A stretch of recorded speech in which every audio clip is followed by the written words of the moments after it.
नमस्कार। सफल कृषि सफल किसान समृद्ध कृषि हाम्रो अभियान कृषि किसान विज्ञसँगै सवाल जवाफ गरिने फरक टेलिभिजन कार्यक्रम समृद्ध कृषिमा यहाँहरूलाई हार्दिक स्वागत छ। म हुँ असीम सापकोटा। कार्यक्रम समृद्ध कृषिमा हामीले कृषि क्षेत्र अन्तर्गतका हरेक विधाहरूलाई विषयहरूलाई उत्तिकै महत्त्व दिने गरेका छौँ। यहाँहरूका समस्या जिज्ञासा गुनासा र अन्यलहरूलाई पनि सम्बन्धित विज्ञ र सम्बन्धित निकाय मार्फत समाधान खोज्ने प्रयासमा चाहिँ हामी जुट्ने गर्दछौँ। आज पनि एउटा विशेष स्वरूप यहाँहरूमाझ आइसकेका छौँ। कार्यक्रम अवधिभर हेरेर सुनेर साथ दिनुहोला, यो जानकारी यहाँहरूलाई गराउन चाहन्छौँ।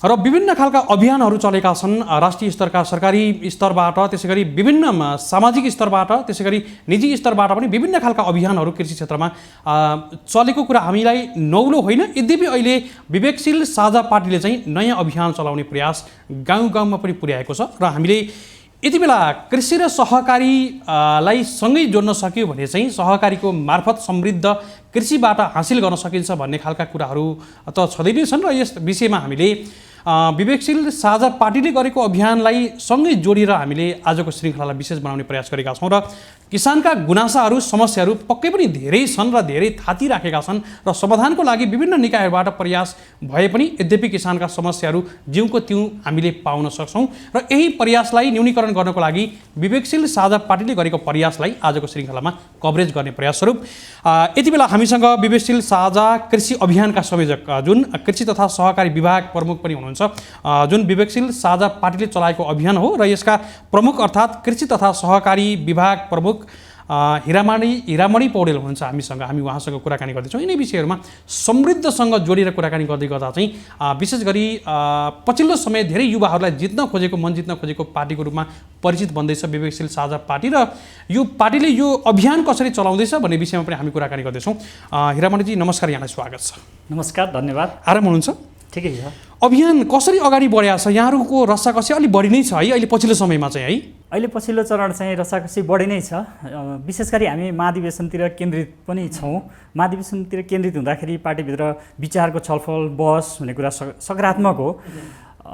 महाधिवेशनमा देशभरिबाट केही कार्यकर्ता भेला गरेर अनि ग्रुप बनाएर त्यो चाहिँ श्राद्धमा बिरालो बाँध्ने तरिकाले महाधिवेशन सम्पन्न गर्ने भन्दा पनि सिङ्गो देशलाई चाहिँ बहस छलफलमा सहभागी गराएर देशको समस्या के हो त हैन त्यो विषयमा चाहिँ गाउँ गाउँ टोल टोल चिया पसलबाट चौतारीबाट हैन यस्ता सबै ठाउँमा बहस छलफलबाट चाहिँ मन्थन भएर हामी कहाँ सुझाव आएर अनि त्यो सुझावको निष्कर्षलाई चाहिँ महाधिवेशनको निर्णयको रूपमा अगाडि बढाउने गरी चाहिँ बहस छलफल तीव्र रूपमा भएको छ। अनि यसैको बिचमा पनि हामी चाहिँ काम अगाडि बढाउने, आफ्ना विभागहरूलाई सक्रिय बनाउने, आफ्ना गतिविधिहरूलाई अगाडि बढाउने गरेर अगाडि बढिरहेका छौँ। सङ्गठन बनिरहेका छन् र यो कृषि तथा सहकारी विभागले विवेकशील साझा पार्टीको यो विभागले विवेकशील साझा कृषि अभियान सञ्चालन गरिरहेको छ र यो विवेकशील साझा अभियानलाई हामी देशभरि लैजान चाहन्छौँ। देशभरिबाट चाहिँ कृषिमा काम गर्न चाहने युवा युवती कृषक दाजुभाइ दिदीबहिनीहरू बुवाआमाहरू उहाँहरूसँग भएका समस्याहरू हामीसँग जोडिएर घरबाटै गाउँबाटै हामीसँग मिलेर समस्याहरू समाधान गर्न सक्छौँ। एउटा डिजिटल प्लेटफर्मबाट गर्न सक्छौँ। एप पनि हामीले यहाँ यो प्रयोग गरिरहेका छौँ, त्यसबाट पनि हामी जान सक्छौँ र समग्रमा कृषि क्षेत्रमा चाहिँ आइलाग्ने हरेक समस्याहरूलाई चाहिँ हामीले एड्रेस गर्ने गरेर यो विवेकशील साझा कृषि अभियान अगाडि बढेको छ। हामीसँग जोडिने चाहिँ पर्यो, त्यो हामीसँग सम्पर्कमा आउनु पर्यो। अलिकति यो खालको अभियानमा चाहिँ सबैलाई जोड्नको लागि किसानहरू जोड्दै विभिन्न अभियानमा लाग्नेहरूलाई जोड्दै अथवा अलिकति त्यहाँका अगुवाहरूलाई जोड्दै चाहिँ अगाडि बढ्नु भएको छ। यसमा पक्कै पनि पोजिटिभ काम गर्नु भएको छ। अलिकति यो समयमा यो आवश्यकता थियो। अहिले हेर्नुहोस् न, आज भर्खरै चाहिँ उज्यालोको मैले न्युज पढेँ, उज्यालो अनलाइनको 50 अर्बको तरकारी 30 अर्बको चामल आयात भएको, त्यस्तै थुप्रै कृषि उपजहरू विदेशबाट आयात भइरहेका छन्। यही देशभित्र उत्पादन गर्न सकिन्छ। जग्गाहरू बाँझो छ हाम्रो, हेर्नुहोस् गाउँ गाउँमा गयो भने जग्गा सबै बाँझो, धेरै जसो जग्गा बाँझो देखिन्छ, अधिकांश जग्गा बाँझै देखिन्छ।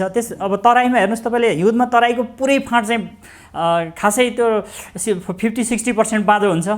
तर हामीले आलु प्याज बाहिरबाट मगाइरहेको हुन्छौँ होइन। हाम्रो युवा जनशक्ति बेरोजगार छ, जग्गा जमिन बाँझो छ, लगानी व्यवस्थापन गर्न पनि खासै हामीले ठुलो देखिरहेको छैनौँ। हामीसँग जोडिएर हामीसँग टिममा काम गरेर सङ्गठित भएर अगाडि बढ्दाखेरि तपाईँ एक्लै ब्याङ्कमा जानुभयो भने, कुनै वित्तीय संस्थामा जानुभयो भने फर्काइदिने स्थिति छ। मै कतिचोटि फर्काएको छु होइन। मैले ब्याङ्कको सिइओ चिनेको छु, तर ब्याङ्कमा जाँदाखेरि चाहिँ सबै डकुमेन्ट लिएर सबै प्रक्रिया पुरा गरेर जाँदाखेरि पनि ब्याङ्कको त्यो शाखा हेर्ने साथीले चाहिँ फर्काइदिएको उदाहरण छन् होइन। किसान भनेपछि चाहिँ अलिकति हेप्ने होइन, राम्रोसँग रेस्पोन्स नगर्ने त्यस्तो समस्या छ यो देशमा। त्यस कारणले सङ्गठित रूपले अगाडि बढौँ। तपाईँलाई कसैले हेप्यो भने एउटा वित्तीय संस्थाले चाहिँ तपाईँका कागजात कानुनी प्रक्रिया पुरा गर्दा गर्दै ब्याङ्कको गेटबाट फर्काइदियो भने हामी राष्ट्र ब्याङ्कसम्म चाहिँ उजुरी लिएर अगाडि बढ्न सक्छौँ। सङ्गठित शक्ति भनेको धेरै सङ्गठित हुन्छ होइन। प्राविधिक हिसाबले तपाईँलाई सानोभन्दा सानो पनि समस्या पर्दाखेरि चाहिँ त्यो समस्याले ठुलो क्षति हुनसक्छ। तपाईँले मोबाइल अन गर्नुहोस्, हामीसँग जोडिनुहोस्, हामी तपाईँलाई 24 घन्टाभित्र त्यसको समाधान दिन सक्छौँ। हामीले एपसँग पनि सहकार्य गरेका छौँ। खास गरी जियो कृषि एपसँग हाम्रो अलि बढी चाहिँ कोअपरेसन छ। एप डाउनलोड गर्नुहोस्, त्यहाँबाट पनि धेरै समस्याहरू समाधान हुन्छन्। जियो कृषि एप जियो कृषि एप।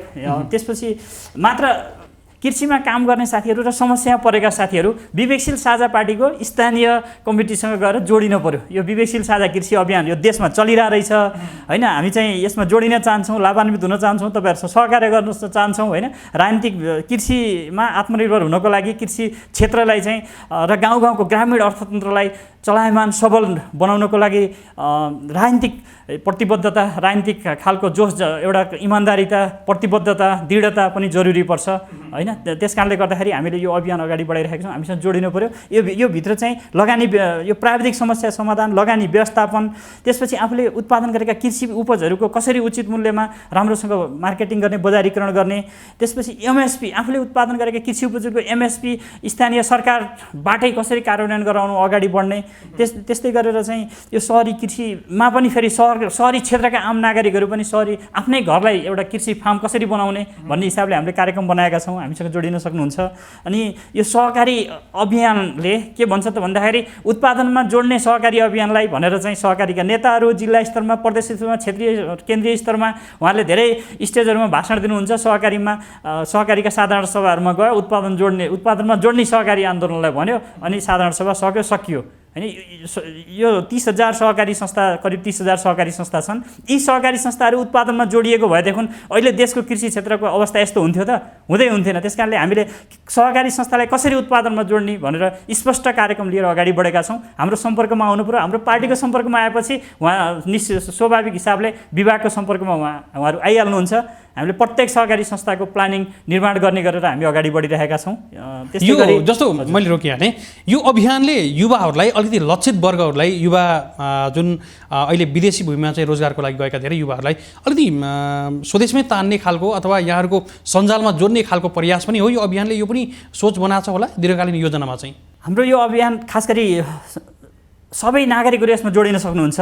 तर युवाहरू अलिकति प्रविधि मैत्री हुनुहुन्छ होइन। उहाँहरूसँग त सिधै इन्टरनेट अब गाउँमा पुगेकै छ, इन्टरनेटबाट सिधै जोडिन सकिन्छ। युवाहरू चाहिँ एकदम क्विक हामीसँग जोडिन सक्नुहुन्छ र उहाँहरूले केही गर्न यो देशमा खोजिराख्नु भएको छ भनेदेखि चाहिँ उहाँहरूलाई हामी सहयोगी हुन सक्छौँ। हामीले चाहिँ युवाहरूले के खान चाहनुहुन्छ, दिनदिनै के खान चाहनुहुन्छ, त्यो खान सक्ने, मासु भात खान सक्ने त्यो दिनदिनै किनेर खान सक्नुभयो। किनभने लगानी आम्दानी प्रशस्त भइसक्नु भने होइन। उहाँ नन भेज हुनुहुन्छ भने पनिर अथवा अरू फलफुल खान सक्नुभयो। अरू एमाले काङ्ग्रेस माओवादीले के गर्छन् भने चुनावको दिन एक दिन चाहिँ भोट हाल्ने दिन छुट्टै बुथको वरिपरि भोटमा आफ्ना भोटरहरूलाई मासु भात अथवा के खुवाइरहेका हुन्छन्। खर्च बढी 5 वर्षको एकचोटि हामी पुरै 4 वर्ष 11 महिना 29 दिन के खान चाहनुहुन्छ तपाईँहरू हामीसँग जोडिएर काम गर्नुहोस्। तपाईँको आम्दानी यो स्तरमा पुर्याउन हामी प्रयासरत रहन्छौँ। तपाईँलाई चाहिँ त्यो 5 वर्षको एक दिन कुन पार्टीको पछाडि लाग्ने भनेर धाइराख्नु पर्दैन।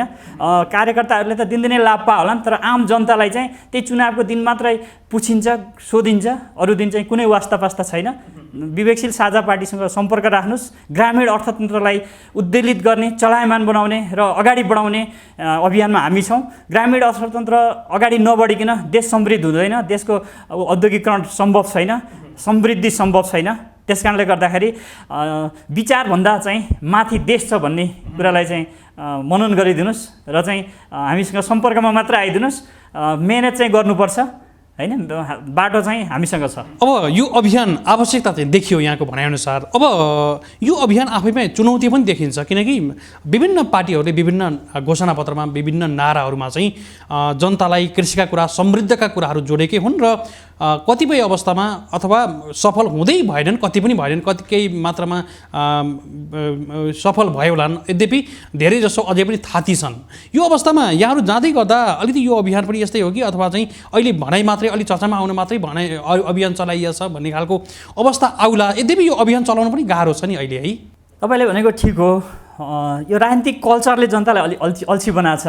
गाउँतिर यसो समिति बनायो, बजेट ल्यायो, अनि त्यसै काम गर्यो, त्यसैबाट चाहिँ अलिकति केही पर्सेन्ट काम गर्यो, अलि धेरै पर्सेन्ट चाहिँ गोजीतिर बाँडेर लियो, अनि जम्मै पार्टीहरू मिल्यो, त्यस्तो कल्चर चाहिँ छ होइन। त्यो बढी देखिन्छ त्यस्तो कल्चर चाहिँ। मान्छेहरू अल्छी भइराख्नु भएको छ, नागरिकहरू अल्छी पनि भइराखेको स्थिति हो। तर मेहनती नागरिकहरू पनि त हुनुहुन्छ नि हो देशमा, धेरै युवाहरू मेहनती हुनुहुन्छ होइन। उहाँहरू हामीसँग जो मेहनत गर्न चाहनुहुन्छ, उहाँ जसले चाहिँ म मेहनत गर्थेँ यही देशमा तर चाहिँ कहीँ बाटै पाइनँ भन्ने जो युवा साथीहरू हुनुहुन्छ, जो नागरिक हुनुहुन्छ, उहाँहरू हामीसँग जोडिनुहुन्छ। यो अभियान अहिले चुनाव आएर हामीले ल्याएको होइन, यो फेरि यो यहाँबाट मात्रै सुरु गरे नि होइन। स्याङ्जाबाट परीक्षण स्वरूप स्याङ्जाबाट यो अभियान असारबाट हामीले सुरु गऱ्यौँ र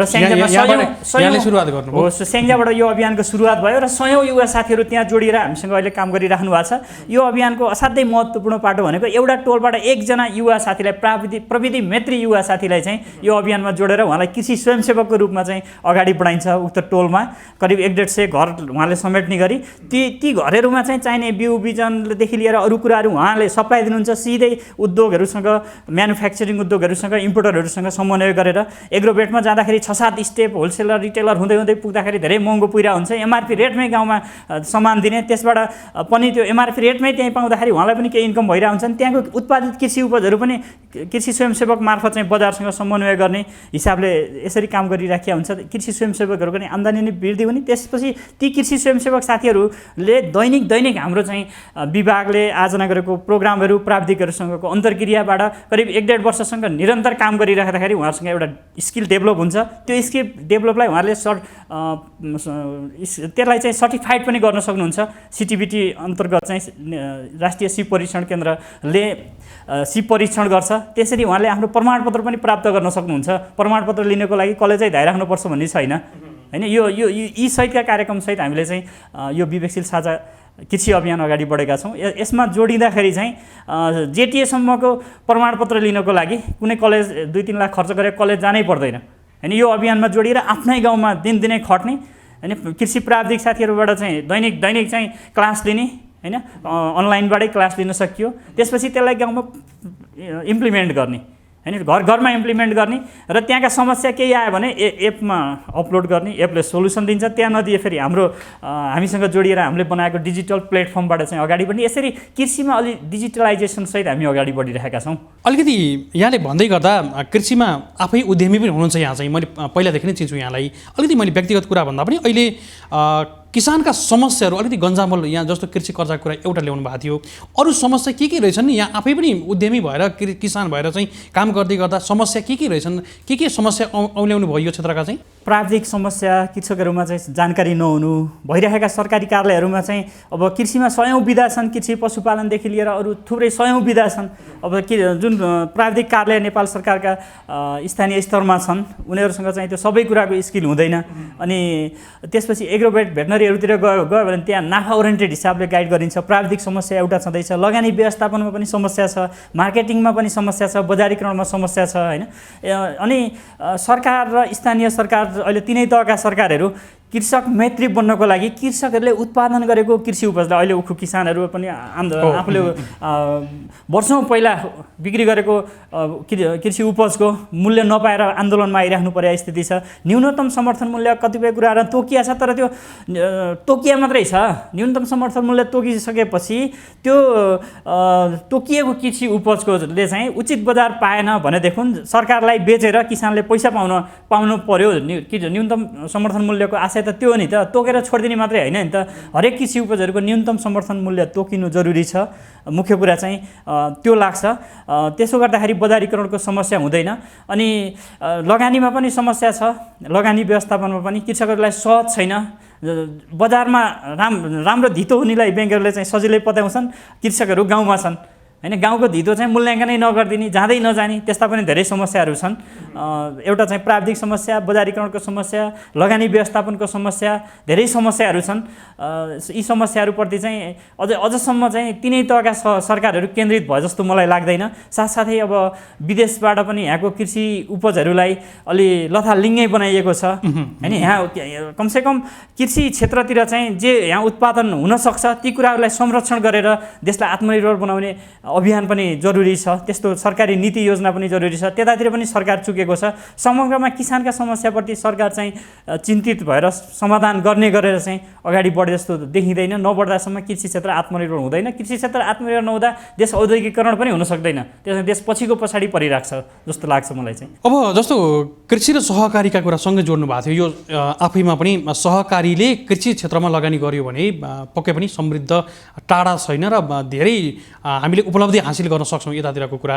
बिचमा चाहिँ केही मात्रामा सहकारीहरूले कृषि क्षेत्रमा काम गर्ने भनेर काम गर्दै गर्दा चाहिँ सबै सहकारीलाई यो कुरा अनर्थ नलागोस्, मैले यति बेला भन्न चाहन्छु कार्यक्रमबाटै। बिचौलियाको भूमिकामा सहकारी रहिदिँदा चाहिँ अझै किसानलाई बढी मार परेको पनि देखिन्छ कतिपय ठाउँमा चाहिँ। अब यसलाई चाहिँ कसरी अझै सहजीकरण गराउने र सहकारीसँग कृषि क्षेत्रलाई जोडेर चाहिँ अब समृद्ध हासिल गर्नको लागि यहाँहरूको अभियानले कसरी सहजीकरण गराउँछ? सहकारी क्षेत्रलाई कृषिका साथसाथै उत्पादनका योजनामा अगाडि बढाउनको लागि हाम्रो विभागले सहकारी प्रवर्धन अभियान भनेर सञ्चालन गरिरहेको छ। देशभरि हामीसँग जोडिएर काम गर्न इच्छुक सहकारी संस्थाका सञ्चालकहरू हामीसँग सम्पर्कमा आउन सक्नुहुन्छ र आफ्नो सहकारी संस्थालाई कसरी प्रोडक्टिभ बनाउने त्यो सम्बन्धी योजना निर्माणमा हामी सहकार्य गर्न सक्छौँ। हाम्रो क्षमताले भ्याएसम्म हामीले निःशुल्क हिसाबले उहाँहरूलाई सहयोग गर्छौँ। धेरै सहकारी संस्थाहरू जोडिँदै जाँदाखेरि हाम्रो क्षमताले नभ्याउँदाखेरि हामीसँग सम्पर्कमा रहनुभएका सहकारी विज्ञ साथीहरू, सहकारी क्षेत्रतिर प्लानिङमा काम गरिराख्नुभएका विज्ञ साथीहरूसँग हामीले सम्पर्क गराएर उहाँहरूको प्लानिङमा चाहिँ सहयोग गर्न सक्छौँ हामीले। र यो सहकारीलाई उत्पादनमा जोड्ने भनिएको छ, तर चाहिँ सहकारी क्षेत्र उत्पादनमा जोडिँदाखेरि देशको अर्थतन्त्र नै कायापलट हुन्छ हैन। देश चाहिँ यहाँ उत्पादन हुन सक्ने सानातिना कुराहरू पनि विदेशबाट आयात भइरहेका छन्। यो स्थिति बन्द हुन्छ। त्यसकारणले यसलाई सहकारी क्षेत्रका मित्रहरूले सिरियसली लिइदिन म अनुरोध गर्छु। सहकारी क्षेत्र कस्तो छ त भन्दाखेरि मुख्य तीनटा दलका साथीहरूले भागभण्डा गर्ने, जिल्ला प्रदेश र केन्द्रसम्म चाहिँ त्यहाँ कब्जा जमाइराख्ने, नियन्त्रण जमाइराख्ने, त्यो मैले 2071 सालमा पनि अनुभूति गरेँ। हामी सहकारी क्षेत्रका युवा साथीहरूले सहकारी मार्फत देशको आर्थिक क्षेत्रलाई, अर्थतन्त्रलाई कायापलट गर्नु पर्यो भनेर राष्ट्रिय सहकारी महासङ्घमा उम्मेदवारी दियौँ, एउटा प्रयास गऱ्यौँ। हाम्रो उम्मेदवारीबाट तर्सेर साथीहरू तिनटै पार्टी एकडिक्का हुनुभयो। हेर्नुहोस्, एमाले, काङ्ग्रेस, माओवादी नै तिनटै पार्टी एकडिक्का भएर भागभण्डा गरेर केशव बडालजीलाई उम्मेदवारी उठाउनु भयो हैन। हामीले 22% भोट ल्यायौँ, उहाँहरूले जित्नुभयो। यस्तो समस्या चाहिँ के पछि पनि भए। प्रदेश, जिल्ला सबै क्षेत्रमा चाहिँ कब्जा गर्ने, काम नगर्ने, कब्जा गर्ने, सहकारी क्षेत्रलाई उत्पादनमा जोड्ने भन्ने, भाषण गर्ने, स्टेजमा जाने, वार्षिक साधारण सभा जाने, यसो गोजीमा हाल्ने अतिथि भत्ता भनेर काम चाहिँ सिङ्गो नमात्ने, यसरी यो देशले दुःख पाइरहेछ, जनताले दुःख पाइरहेका छन्। यसलाई तोड्न जरुरी छ। सहकारी कर्मी मित्रहरूले हामीलाई साथ दिनुभयो भने हामी तोड्न सक्छौँ। तर यो विषय अगाडि बढ्दै चल्दै गर्छ। अहिले चाहिँ हामी विचारभन्दा माथि उठेर, विचारभन्दा माथि देशलाई सम्झेर के गरौँ भने सहकार्य गरौँ। सहकारी क्षेत्रलाई उत्पादनमा जोड्नको लागि हातेमालो गरौँ। हामीले चाहिँ हामीसँग सम्पर्कमा आउने सबै सहकारी संस्थाको प्लानिङ गर्न सक्छौँ। हामीसँग विज्ञ साथीहरू हाम्रो सम्पर्कमा हुनुहुन्छ, हामीले सहयोग गर्न सक्छौँ। उहाँहरूले कसरी उहाँहरूसँग भएको स्रोत साधनलाई प्रोडक्टिभ कामहरूमा परिचालन गर्न सक्नुहुन्छ। यदि 30,000 सहकारी संस्था नि हामी क्यापेबल छौँ। हाम्रो सम्पर्कमा, हाम्रो पार्टीको सम्पर्कमा आयो भने स्थानीय स्तरमा उहाँहरूको वरिपरि हाम्रो पार्टीका सम्पर्कमा साथीहरू हुनुहुन्छ, उहाँहरूको सम्पर्कमा पुगेर अनि हामीसँग जोडिन सकिहाल्नुहुन्छ। अब अभियान स्याङ्जाबाट सुरुवात गरेको भन्नुभयो यहाँले, अहिले देशैभरि चल्या छ, कुन ठाउँमा पुग्नु भएको छ यहाँहरू अहिले? स्याङ्जामा चाहिँ अलिक बृहत रूपमा अगाडि बढिरहेका छौँ हामी। देशभरिबाट चाहिँ साथीहरू जोडिराख्नु भएको छ र यो अभियान चाहिँ विवेकशील साझा कृषि अभियानको एउटा सकारात्मक पक्ष के छ त भन्दाखेरि स्थानीय स्तरमा विभागले समन्वय गर्छ। पार्टीका जिल्ला कमिटीहरूले अभियान सञ्चालन गर्छन्, पालिका अथवा जिल्ला स्तरका कमिटीहरूले, प्रदेश कमिटीले यो अभियान सञ्चालन गर्छन् र केन्द्रीय विभागले आवश्यक परेको सहयोग, समन्वय, प्राविधिक सबै कुराहरू केन्द्रीय विभागले समन्वय गर्छ। स्याङ्जामा यो विभाग यो कार्यक्रम अगाडि बढिरहेको छ। अरू जिल्लाहरूमा, प्रदेशमा यो बिस्तारै अगाडि बढ्ने क्रममा छ। साथीहरू चाहिँ जोडिराख्नु भएको छ विभागमा। यो अभियानलाई पक्कै पनि सबैले मन पराउँछन् किनकि यो आवश्यक पनि देखियो हजुर हजुर यहाँको भनाइअनुसार र हामीले देख्दा पनि सरस्वती त्यो देख्छौँ। अब अलिकति बजारीकरणका कुरा यहाँले अगाडि ल्याउनु भएको थियो, अलिकति कुरा अपुग भइराखेको छ, त्योभन्दा पछाडि यहाँले अरू कुरा भन्नुहुनेछ। जस्तो बजारमा चाहिँ अलिक गन्जामत देखिन्छ, जस्तो नेपाली उत्पादक किसानले उत्पादन गरेको चिज चाहिँ कृषि उपजले बजार मूल्य नपाउने एउटा, अर्को बजार नै नपाउने खालको समस्या छ। तर भारत लगायतका देशहरूबाट आउने उत्पादनले चाहिँ वर्चस्व कायम गरिदिने, बजार हडप दिने कारणले गर्दा चाहिँ किसानहरूमा अझै यो बेतृष्णा भइराखेको छ। यसलाई चाहिँ अब यहाँहरूको प्रयास चाहिँ कसरी रहन्छ, जस्तो बजारको लिङ्केजलाई पनि कसरी जोड्न खोज्नु भएको छ यहाँहरूले? यो मिसनमा हामीले केन्द्रीय, प्रदेश र सबैभन्दा बढी स्थानीय सरकारलाई जिम्मेवार बनाउनु जरुरी छ। किसानले आफ्नो खेतबारीमा अनाज रोपिसकेपछि, कृषि उपजहरू पशुपालन गरिसकेपछि उसलाई चाहिँ मैले उत्पादन गरेको कृषि उपजले बजार पाउँछ भन्ने उसलाई ढुक्क कन्फिडेन्स हुनुपर्छ। त्यो कन्फिडेन्स हुँदाखेरि मात्रै देशमा कृषि क्षेत्र आत्मनिर्भर हुन्छ, कृषि क्षेत्रको तीव्र विकास हुनसक्छ। त्यस कारणले गर्दा न्यूनतम समर्थन मूल्य सबै कृषि उपजहरूमा न्यूनतम समर्थन मूल्य अहिलेको तड्कारो आवश्यकता हो। त्यसको लागि स्थानीय सरकारलाई जिम्मेवार बनाउनु जरुरी छ र स्थानीय सरकार यसरी जिम्मेवार भइदियो भने त्यहाँ साना साना शीत भण्डारहरू निर्माण हुने, कुनै सिजनमा धेरै उत्पादन हुन्छ, ती उत्पादनहरूलाई चाहिँ व्यवस्थापन गर्नु पर्यो, स्टोर गर्नु पर्यो, स्थानीय सरकार आफै लाग्छ। अनि बजारीकरण गरेर बढी भएको कुराहरू चाहिँ स्टोरेज भएर रहन्छ, प्रोसेसिङ हुन्छ। यी कुराहरूमा स्थानीय सरकारलाई बढी झकझकाउनु जरुरी छ। र अहिले कृषकदेखि बजारसम्म पुग्दाखेरि 6-7 स्टेप मार्जिन हुँदै बजारसम्म, उपभोक्तासम्म कृषि उपजहरू जाने स्थिति छ देशभित्र। यो चाहिँ यसलाई चाहिँ तोड्न जरुरी छ। हामीले पनि यो भित्र बजारीकरणको सम्बन्धमा केही प्लानिङहरू अगाडि बढाइरहेका छौँ। जति धेरै साथीहरू हामीसँग जोडिनुहुन्छ त्यति हाम्रो प्लानहरू सक्सेस हुँदै जान्छन्। अब हामीसँग जोडिनलाई अलिकति म त हिजो काङ्ग्रेसमा भोट हालेको थिएँ, यो चाहिँ साझा पार्टीको कार्यक्रम रहेछ। म त हिजो सूर्यमा हँसी हथौडामा भोट हालेको थिएँ, यो त साझा पार्टीको विवेकशील साझा पार्टीको कार्यक्रम रहेछ भन्ने हिसाबले नसोचिकन हिजो को कहाँ थियो भन्दा पनि त्यहाँबाट माथि उठेर देश चाहिँ परनिर्भर भइरहेको छ। कृषि क्षेत्रमा हामी सबै मिलेर काम गरौँ भन्ने कन्सेप्टका साथ हामी सबै साथीहरू जोडिनु भयो। धेरैभन्दा धेरै कृषक साथीहरू हामीसँग जोडिनु भयो भने यो कार्यक्रमले धेरै गति लिन्छ। विदेशमा चाहिँ नेपालको बजारमा बेच्ने भनेर प्रशस्त रासायनिक मल, प्रशस्त विषादीहरू चाहिँ ठोकेर चाहिँ यहाँ पठाइराखिया हुन्छ। भन्सारमा गाडी आउनुभन्दा अगाडि नै भन्सारमा विषादी पासको चाहिँ डकुमेन्ट बनिसकेको हुन्छ। यस्तो स्थिति छ।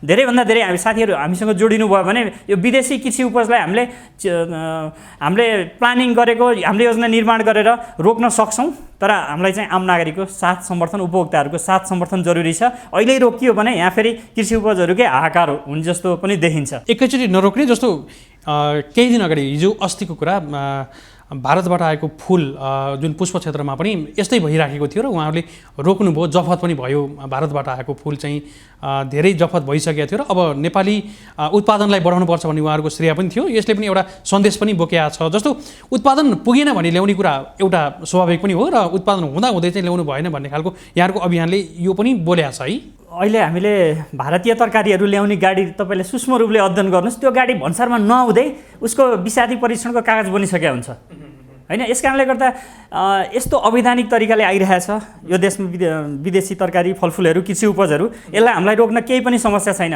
बाटोमा गएर गाडी रोकेर प्रहरी बोलाएर त्यसको नमुना ल्याएर परीक्षण गरियो भने त्यो खान अयोग्य हुन्छ हैन। 24 घण्टामा हामीले यो रोक्न सक्छौँ। तर के छ त भन्दा हामीलाई नागरिकको समर्थन चाहिन्छ। हामीले कानुन हातमा लिने कुरो भएन। र साथसाथै विदेशी कृषि उपजहरू रोक्दै गर्दाखेरि यहाँ देशभित्र चाहिँ कृषि उपजहरू प्रशस्त मात्रामा उत्पादन नभएको अवस्थामा चाहिँ उपभोक्ताहरूले चर्को मूल्य तिर्नुपर्ने स्थिति पनि एकातिर छँदैछ। त्यस कारणले यो हाम्रो अभियानमा आम नागरिकहरू, यो कोरोना महामारीले गर्दाखेरि बेरोजगार हुनुभएका लाखौँ लाख युवाहरू हामीसँग जोडिएर आफ्नै गाउँमा, आफ्नै टोलमा, आफ्नै घरमा चाहिँ स्वरोजगार बन्ने अवसरबाट चाहिँ लाभान्वित हुनुभयो भने यो देशभित्र चाहिँ कृषि उपजहरू विदेशबाट मगाउनु पर्थेन र ती विदेशबाट आउने कृषि उपजहरूलाई हामीले सजिलै रोक्न सक्थ्यौँ। अब यही नै अभियानमा चाहिँ लाग्नु भएको छ। यो रोक्न पर्यो भने रोक्न तयार हुनुहुन्छ, तर उत्पादन बढाउनतिर लाग्ने यहाँहरूको अभियानले पक्कै पनि उत्पादन बढाउनेछ है। पक्कै पनि हामीसँग युवा साथीहरू, कृषक साथीहरू जोडिएर प्रविधि, मुख्य समस्या त किसानलाई प्रविधिको हो नि त हैन। व्यवसायीकरण, आधुनिकीकरणमा कृषिमा अगाडि बढ्नको लागि, त्यसपछि गएर लगानीको व्यवस्थापनको, मार्केटिङ, बजारीकरणको हैन, यी प्याकेज छन् हामीसँग। प्लानिङको विषयमा नि हामीसँग प्याकेज छन्। हामीसँग जोडिएर सहकार्य गरेर अगाडि बढ्नु पर्यो हैन। काङ्ग्रेस, एमाले, माओवादीले त चुनावको भोट हाल्ने दिन मात्र सम्झने हुन् होइन। तपाईँ भोट हाल्ने दिन तपाईँले स्वस्फूर्त आफै निर्णय गर्नुहोस्, तपाईँलाई जहाँ मन लाग्छ त्यहीँ भोट हाल्नुहोस् होइन। तर त्यो 5 वर्षमा एक दिन तपाईँलाई हामी केही पनि भन्दैनौँ, तर 4 वर्ष 11 महिना 29 दिन चाहिँ हामीसँग सहकार्य गर्नुहोस्। देशले कृषि क्षेत्रमा कायापलट गर्छ। तपाईँहरूसँग सहकारी गरेर साँच्चीकै युवाहरूले अब के पाउँछन् त, के सहजीकरण हुन्छ? जस्तो यहाँले भनिराख्नु भएको छ, जस्तो सरस्वती रूपमा अब लगानीको कुरा पनि भयो, अन्य सहजीकरणको कुरा पनि छ। साँच्चीकै अब नयाँ युवा जोडियो भने चाहिँ के सहजीकरण हुन्छ कृषि अभियानमा जोडिँदा चाहिँ? हामीसँग जोडिँदाखेरि उहाँले के काम गर्न खोज्नुभएको छ, सुरुबाटै हामीले प्लानिङबाटै सपोर्ट गर्छौँ उहाँ। त्यसपछि प्लानिङमा कहाँ के गर्न खोज्नु भएको छ होइन, त्यसमा हामीले प्लानिङबाटै स्टार्टिङ हुन्छ। काम गर्दै जाँदाखेरि आउने प्राविधिक समस्याहरूमा उहाँ कहीँ भौतारी राख्नु परेन। उहाँलाई चाहिने इनपुटहरूको सन्दर्भमा पनि एपबाटै पनि धेरै सपोर्टहरू हुन्छ, एपबाट पनि प्राविधिक समस्याहरूको समाधान हुन्छ। त्यसपछि लगानी व्यवस्थापनमा पनि उहाँ एक्लै हुनुहुन्न, कहीँ जाँदाखेरि समस्या पऱ्यो भनेदेखि हामीसँग भएको टिमले उहाँलाई एसिस्ट गर्न सक्छ होइन। हामीले उहाँलाई कुनै पनि ब्याङ्कले रेस्पोन्स गरेनन्, सबै कागजात सबै कानुनी प्रक्रिया पुरा गर्दाखेरि भने हामीले हाम्रो विभाग हो नि, एउटा राजनीतिक दलको राष्ट्रिय विभाग हो होइन, यसले राष्ट्र ब्याङ्कमा उजुरी गर्न सक्छ होइन, हामीले आवाज उठाउन सक्छौँ। त्यसले गर्दाखेरि एउटा किसानले त्यो सबै कुरा गर्न त सम्भव हुँदैन नि। त्यस कारणले हामी यो नेसनल नेटवर्कमा जोडिएर लाभान्वित हुन म अनुरोध गर्छु। एक्लै छु म यो देशमा, मलाई चाहिँ सपोर्टै भएन, साथ दिने कोही नै भएन, काम त गर्न हुन्थ्यो तर यहाँ चाहिँ सिस्टमै छैन भन्ने कुराबाट चाहिँ अब चाहिँ मुक्त हुनुहोस् होइन। म चाहिँ यो कोरोना महामारीले रोजगार गुमाएर गाउँ हुने सबै 10 लाख युवाहरूलाई यो अपिल गर्छु। 10 लाख युवा हामीसँग जोडिए पनि उहाँहरूलाई इन्गेज गराउन सक्ने हामीसँग क्यापेसिटी छ। निकै महत्त्वपूर्ण विषय यहाँले भनिराख्नु भएको छ। अन्तिम खण्डमा आइसकेका छौँ। अब एउटा विवेकशील साझाको कृषि अभियान भयो, सँगसँगै कृषि तथा सहकारी विभाग प्रमुखको हिसाबले यहाँले चाहिँ अरू योजना के बनाउनु भएको छ यो समृद्धको लागि चाहिँ? हामीले अहिले चाहिँ कृषि तथा सहकारी विभागले एउटा विवेकशील साझा कृषि अभियान सञ्चालन गरिरहेको छ। साथसाथै यो यसपछि हामीले कृषि नीति निर्माणको लागि विवेकशील साझा पार्टीको कृषि नीति कस्तो हुने त भनेर कृषि नीति निर्माणको लागि चाहिँ एउटा उपसमिति बनाएर काम गरिरहेका छौँ। हामी अहिले यिनै कामहरूमा व्यस्त छौँ। पार्टीका अब अहिलेका आन्तरिक विषयवस्तुहरू, महाधिवेशन र राजनीतिक विषयवस्तुहरू पनि भइ नै भए। यद्यपि युवाहरूलाई चाहिँ कार्यकर्ता भन्दा पनि उद्यमी बनाएर चाहिँ जोड्न पनि चाहनु भएको छ। यहाँहरूको एउटा यो भित्री एउटा पोलिसी पनि छ है। तपाईँले विवेकशील साझा पार्टीको प्रत्येक कार्यकर्तालाई हेर्नुहोस्, ऊ चाहिँ लम्पट कार्यकर्ता छैन, ऊ चाहिँ कुनै न कुनै व्यवसाय पेसामा जोडिया छ। एमाले काङ्ग्रेस माओवादीले के भने तपाईँका सर्टिफिकेट जलाइदिनुहोस्, पार्टीले जिम्मा लिन्छ, देशले जिम्मा लिन्छ भनेर चाहिँ लम्पट बनाए। हेर्नुहोस् आफ्ना कार्यकर्ताहरूलाई सर्टिफिकेट जलाए कि जलाएन। हाम्रो पार्टीले चाहिँ सबै पार्टी पङ्क्तिलाई सदस्यलाई उद्यमी बन्न प्रेरित गर्छ र हामीसँग जोडिने साथीहरूलाई पनि उद्यमी बन्न हामी प्रेरित गर्छौँ। हामी यसरी नै अगाडि बढ्छौँ होइन। अहिले करेन्ट जस्तो सरकारले सर्टिफिकेट धितो राखेर लोन दिने, त्यसै गरी विदेशबाट फर्केकाहरूलाई चाहिँ एकदमै सहजीकरण तरिकाले पासपोर्ट मात्रै राखे पनि धितो नराखिकन लोन दिने भन्ने खालको कुरा गर्यो, तर धेरै युवाले पाएनन् भन्ने खालको गुनासो हामीलाई पनि पटक आएका छन्। यसलाई पनि यहाँहरूले ध्यान आकर्षण गर्नुभएको छ? यो चाहिँ यो लोकप्रियता पढ्दाखेरि, बजेट भाषण गर्दाखेरि चाहिँ ओहो यस्तो गर्यो भनेर चर्चा बटुल्न चाहिँ उहाँहरूले गर्नुभयो, तर कतिले पाउनुभयो त नि? गत वर्ष पनि त यस्तै कार्यक्रमहरू घोषित थिए। कतिजनाले चाहिँ त्यस्तो लोन पाउनुभयो भन्दाखेरि चाहिँ त मैले एउटा रिपोर्टमा हेरेको थिएँ 63 जना हो क्या सर्टिफिकेट धितो राखेर लोन लिने युवाहरूको सङ्ख्या चाहिँ। भन्दाखेरि यो देशमा चाहिँ 63 जना मात्रै इच्छुक थिए त होइन? भन्दा उहाँले कुन आधार, कुन क्राइटेरियाबाट दियो? यी सबै कुराहरू चाहिँ उहाँहरूको काम गर्ने दलै होइन, उहाँहरूले 2/3 पाउनुभयो, जनताले भोट दिए होइन। अब उहाँहरू काम गर्ने क्षमता उहाँहरूसँग छैन, काम गर्ने पार्टी नै होइन होइन। बरु हामी चाहिँ सरकारमा छैनौँ, हामीलाई भोट दिनुभएको छैन, साथ दिनुहोस् के। तपाईँहरू चाहिँ काङ्ग्रेसलाई भोट हाल्न मन लाग्छ, एमालेलाई लाग्छ, माओवादीलाई लाग्छ भने त्यहीँ भोट हाल्नुहोस्, तर चाहिँ भोट हाल्ने दिनभन्दा अरू दिन चाहिँ हामीलाई साथ दिनुहोस् होइन। यो देश बनाउन हातेमालो गरौँ होइन। देश लुटे साथीहरूले चाहिँ चप्पल लाएर राजधानी छिरेका साथीहरू 46 मा 63 मा 71 को स्थानीय चुनावमा सत्तामा गएका साथीहरूसँग बिना आय स्रोत चाहिँ के छ उहाँहरूको आय स्रोत, के छ व्यवसाय खोज्नुहोस्, तर उहाँहरूको जीवनशैली आलिसान छ। त्यो चाहिँ देशै लुटेको हो नि, तपाईँहरूलाई लुट्या हो नि त, त्यो त होइन, जनतालाई लुट्या हो नि त। त्यस कारणले गर्दाखेरि यो लुटतन्त्रबाट माथि उठ्न चाहिँ हामी सहकार्य गरौँ। यहाँहरूसँग जोडिँदा यो लुटतन्त्रबाट माथि उठ्नको लागि सबैलाई सहजीकरण हुन्छ, अन्तिम निष्कर्ष है? हुन्छ सर, हुन्छ। हामीलाई समय दिनुभयो, हामी धेरै आभारी छौँ, यहाँप्रति कृतज्ञ र यहाँहरूको अभियानलाई शुभकामना पनि दिन चाहन्छौँ र बिदा गर्न चाहन्छौँ। नमस्कार। धेरै धेरै धन्यवाद। अहिले बिदा गर्छौँ। हजुर, हामीले आजका अतिथिलाई बिदा गरिसकेका छौँ। आज हामीले अलिकति फरक समृद्धसँग सहकारीलाई जोड्न सकिन्छ भन्ने खालको अभियान विवेकशील साझा पार्टीले चलाएको अभियान र कृषि तथा सहकारी विभाग प्रमुख जुन विवेकशील साझा पार्टी अन्तर्गतको यो विभाग हो, कृषि तथा सहकारी विभाग प्रमुख हिरामणि पौडेलसँग हामीले अन्तरङ्ग कुराकानी गर्दैथ्यौँ। समृद्धसँग जोड्ने एउटा बाटो चाहिँ उहाँहरूको एउटा नयाँ पाटो र युवाहरूलाई पनि आकर्षण गर्ने खालको एउटा उहाँहरूको अभियान अगाडि बढेको छ र यो अभियानको विषयमा हामी सटिकमा कुराकानी गर्दैथ्यौँ। आजको श्रृङ्खलाको समय यति नै। कार्यक्रम उत्पादनमा सहयोग गर्ने कार्यक्रम उत्पादक युनिटसहित असीम सापकोटा पनि यहाँहरूको माझबाट बिदा हुने अनुमति माग्छु। तपाईँ भने हेर्दै गर्नुहोला पर्वो टिभी एचडी। नमस्कार।